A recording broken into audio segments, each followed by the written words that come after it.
What is going on, ladies and gentlemen? Welcome back to Auto Auction Rebuilds. Today I'm going to tell you about the cars that I sold, how much I sold them for, and some of the cars that never got paid for and have to go up for sale again. So why don't we start with the cars that are actually in the garage, and there's only one. The garage is kind of empty right now.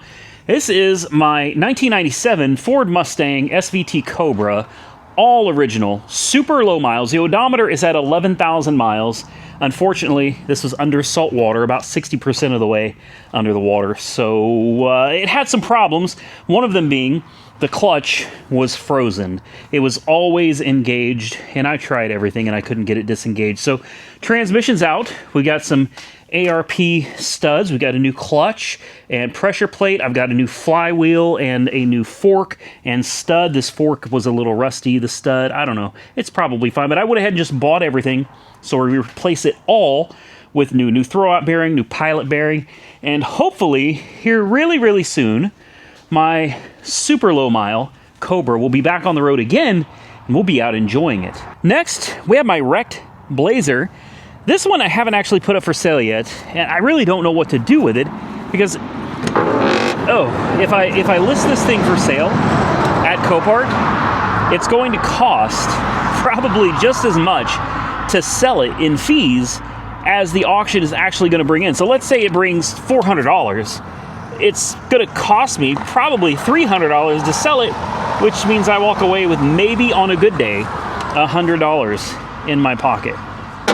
That almost doesn't make sense. I could probably call a pick-apart yard or something, and I'd bet money they'd come down here and, I don't know, $300, $400. So that's probably what I'm going to do with that one.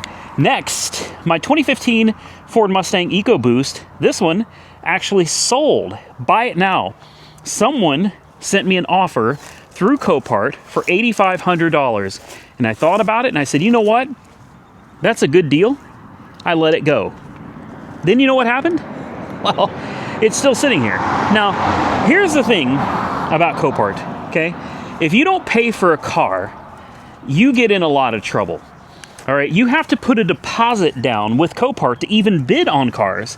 So if you bought this car and you didn't pay for it, you're going to end up losing your entire deposit and you're going to owe Copart money because it's something like 10% of the sales price, which on this car for $8,500,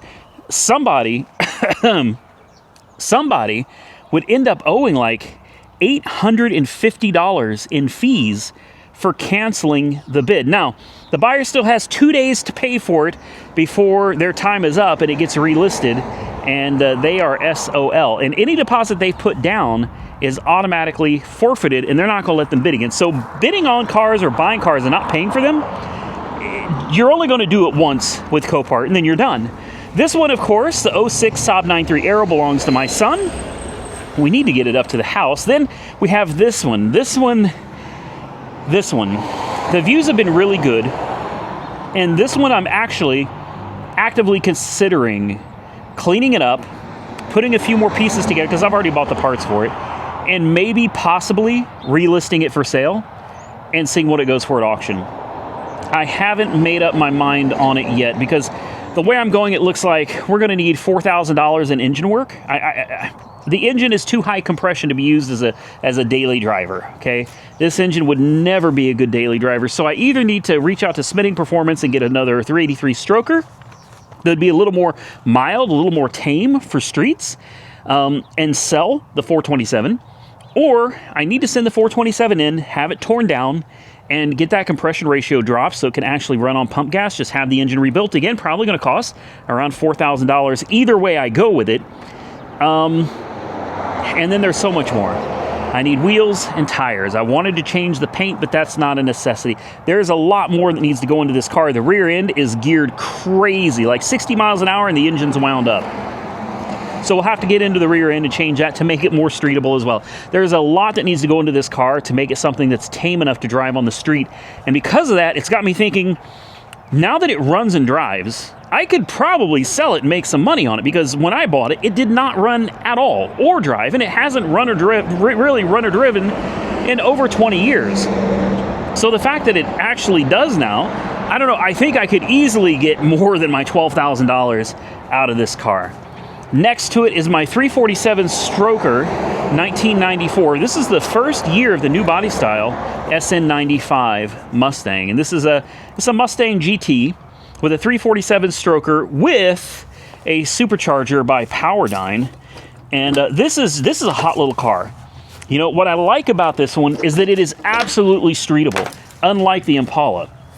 This car, even though it's got more horsepower than the Impala, I can promise you it does, this thing is just so much more well-mannered on the street. It's much easier to drive. It's a very chill kind of car, especially for the horsepower. Really chill car, man. Cold air conditioning, hot heat. Everything works on this car except for the driver's side window. Runs great, and the ABS and the airbag module, because those got wet and I never replaced them. So, I mean, there's still a few things that need to be replaced on this car, but not much. Like, this one is so close. In fact, if I wanted to, I could daily drive this right now. The biggest issue would be the driver's side window not working, which is an easy fix. Once you get that working, oh, and we got to clean it up. Then you can go through drive-thrus and stuff. That's really the main thing, keeping this car from being a daily driver, is this window not going up and down. Window tint is bubbling in the back, needs to be replaced. But aside from that, man, it's got good tires. It needs a good cleaning inside and out. And then this thing is ready. So this one is one that I'm considering putting on the chopping block, but I'm just so torn. I can't decide whether I want to send this one to Copart for sale, or I want to send the Cobra for sale. And it's so hard to make a decision because this one is so customized, custom exhaust, custom lowering springs, custom wheels. It's got custom rotors and brakes, I mean bigger brakes. It's got the Paxton or Powerdyne supercharger, the Stroker engine. It's got the better transmission. I forget what it is. Somebody put an aftermarket transmission in. This thing is done. Like, the mods that most people would want to do to one of these cars, it's already finished. So now it's just a matter of enjoying it. And that's part of what I love about it. It's also part of what I hate about it. There's so many aftermarket components on this car.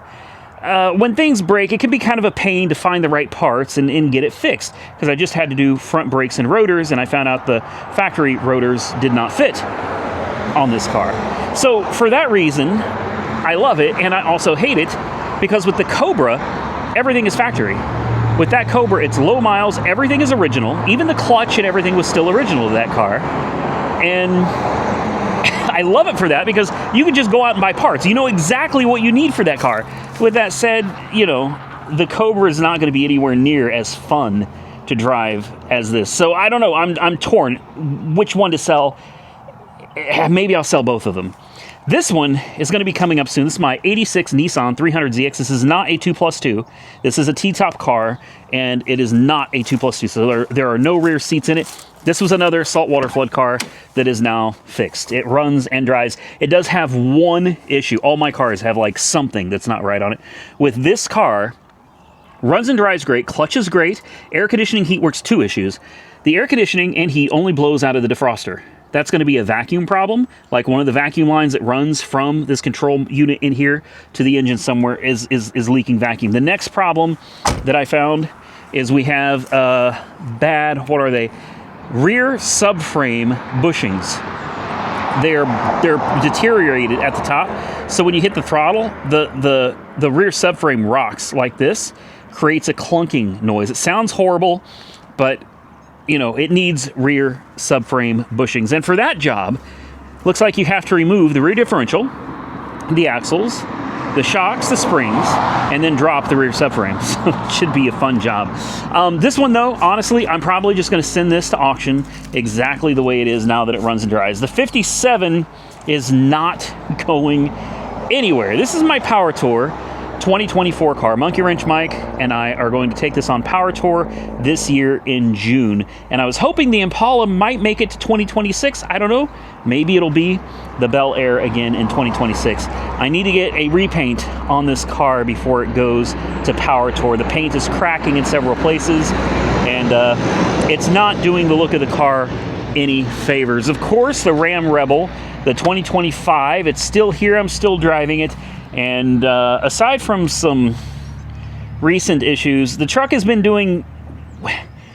let's just say it hasn't left me completely stranded yet, but it's got to go back to the dealer soon. Over here is, what is it, a 2004, I think, Chevrolet Monte Carlo SS Supercharged Dale Earnhardt Jr. Edition. This car actually went through auction and was ready to sell. And the auction went and it didn't go for nearly what I thought the car should have gone for. It didn't even come close, guys. This car brought $5,200 at auction. And I decided, even though I paid like $9, I think I paid $9 for it. It's got 46,000 miles on the odometer. Nothing wrong with it. This one has no problems at all. I decided to go ahead and let it go. And then the customer that bought it informed Copart that they actually didn't want it for that price. So Copart, they did not get fined for it because we were kind of negotiating back and forth. And when I said let it go, and they told the guy he's going to let it go, the guy backed out and said he wasn't going to be interested in it. So unfortunately, this car got relisted. So now we have to wait another week for this car to go back to auction. Currently, it's sitting at $525. Hopefully, fingers crossed, it's going to be gone. And honestly, $5,000 for this car is stupid cheap. It's stupid cheap. I think it's in the wrong auction.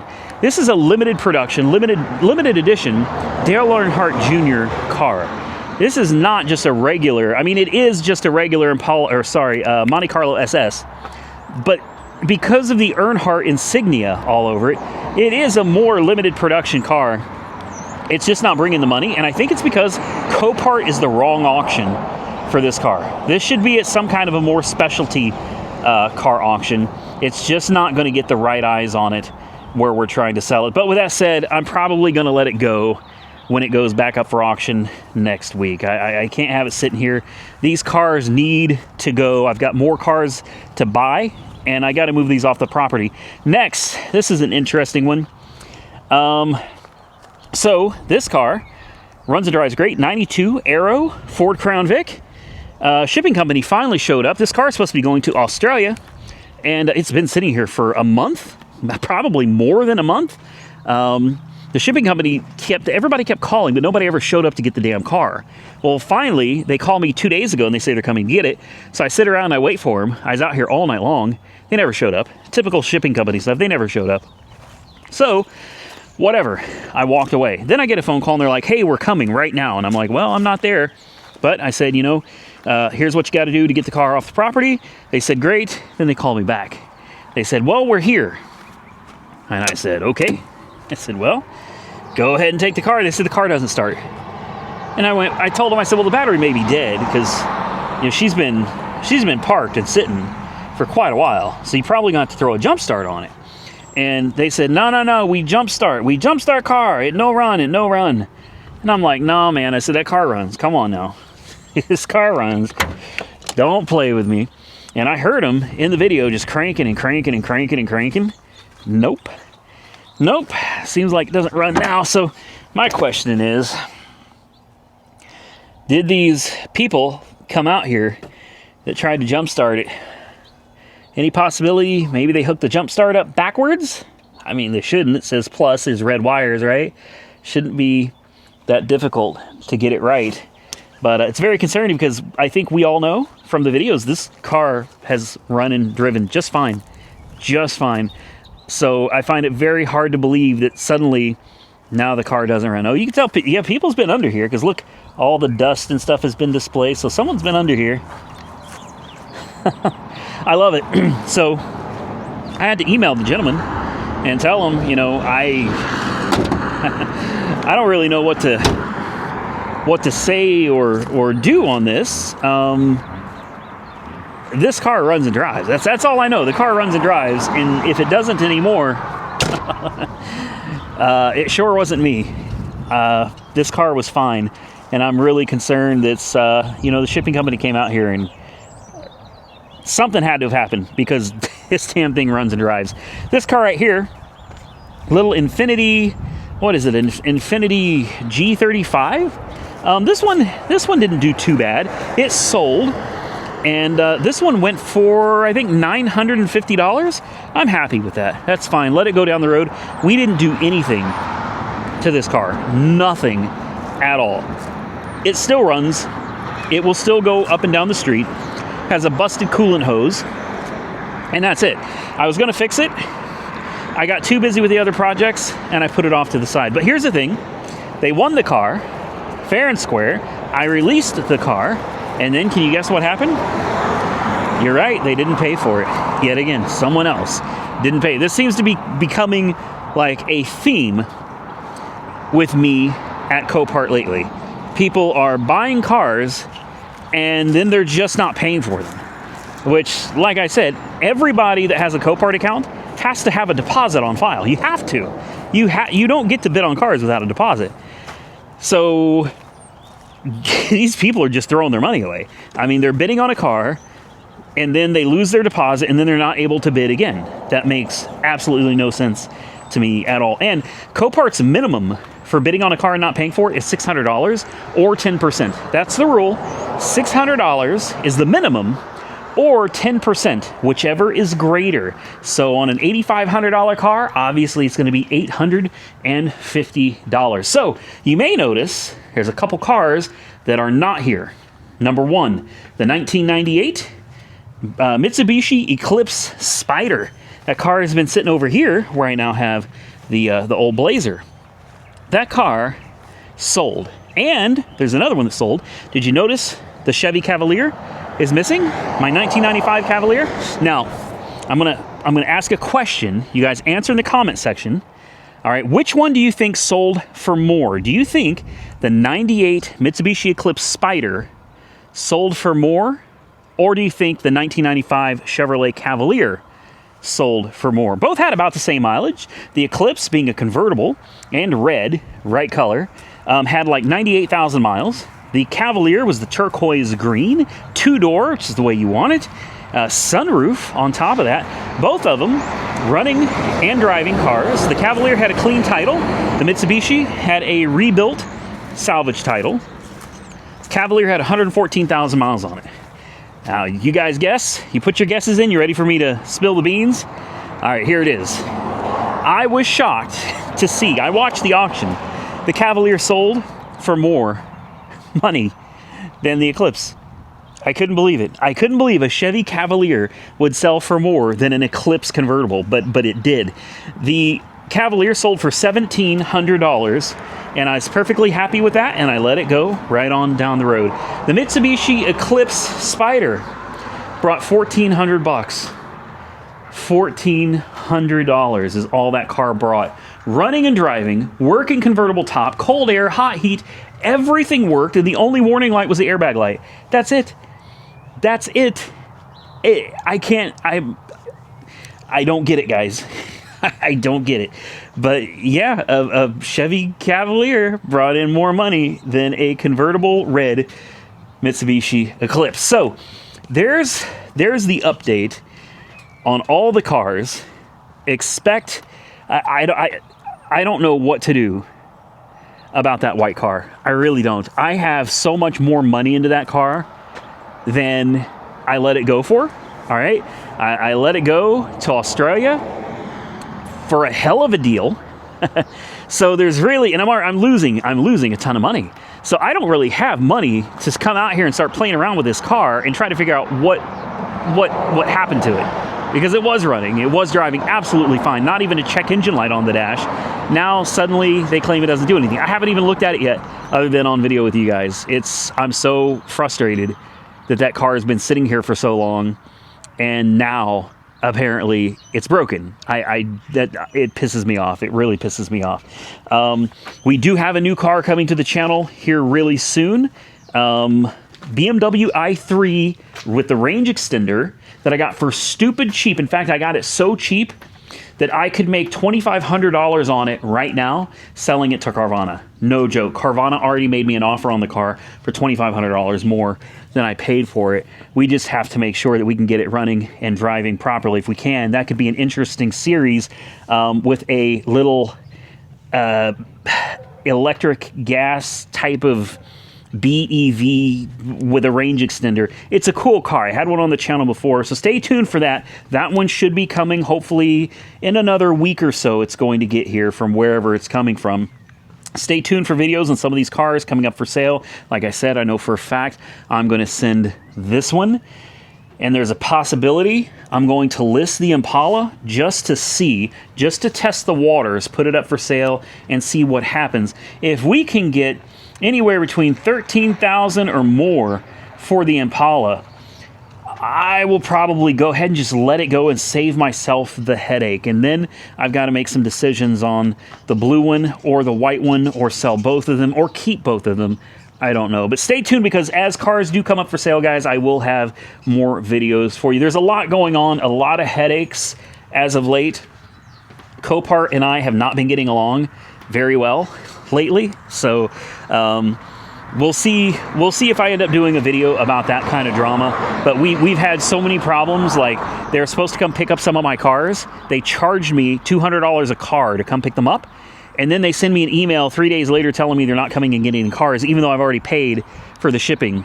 And then I have to call corporate, my contacts down there, but then they're not answering me. So then I text, and then they still don't answer me. And then, yeah, but eventually it looks like they did come and pick up a couple of the cars. And then we've got the issue with people not paying. It has been a real headache lately, and it's got me considering maybe I need to start sending my cars through dealer-only auctions. I've got some options out here. We have a dealer auto auction in Oklahoma City. Even though we're not on good terms, they still let me buy from them, and they will still sell my cars for me. They will come pick my cars up, and it's about $100 less to pick it up than Copart. The fees are also less. The only problem is it's not open to the public. Whereas Copart, if any of you out there see my cars and you're like, hey, I want to get that car, you can bid on it at Copart. So you have access. If I start sending these to dealers auctions and also ACV auctions, I work with them as well. They will come out here, do everything, pick up the cars, the whole works. I have to do nothing. They do it all without me being here. From listing the cars online for sale, they do an independent inspection on the car, and they guarantee the car. So when they sell them, they'll put them on a light based on the condition of the car, and they will stand behind their inspection on the car. So, I mean, really cool. But again, the problem is you guys mostly are public bidders. You're not going to have a dealership to be able to bid on any of these cars. So that's why I typically use Copart. It leaves all of these cars open to the public. If I start selling to dealer auctions only, you guys will, well, you'll miss out. You won't be able to bid on any of these cars anymore. So do me a favor, drop your comments below and tell me what you think I should do with some of these cars, especially the ones I'm having a hard time with. The Impala, I am so torn between just selling it and moving on and working more on my 57 Chevy, which I need to get back on, or keeping it and putting a motor from someone like Smedding Performance in it. Brand new engine from scratch, knowing exactly what I've got, knowing that it's brand new, rebuilding the engine that's in it. The 427, in my opinion, is the engine that I think really should stay in the car because it's period correct. It's the right engine for the car. If I go and I put a 383 stroker, that's not a period correct engine. Not at all. But at the same time, it would be a brand new engine with a warranty, and I shouldn't have any problems out of it at all. I mean, it would be a perfectly tuned running engine ready to drop into this car, and then this car would be ready to go. So I'm torn. Do I keep the Cobra, or do I keep the 347 stroker? Or do I keep both of them? Or do I keep neither of them and sell them? There's a lot to consider, guys. There's a lot to think about. But I'm going to get out of here, let you guys drop your comments below and tell me what you think. If you enjoyed today's video, do me a favor and hit the thumbs up button and let me know. Consider subscribing to the channel if you're not already subscribed. And until next time, stay safe out there, everybody. I look forward to seeing you all again very soon in the next one.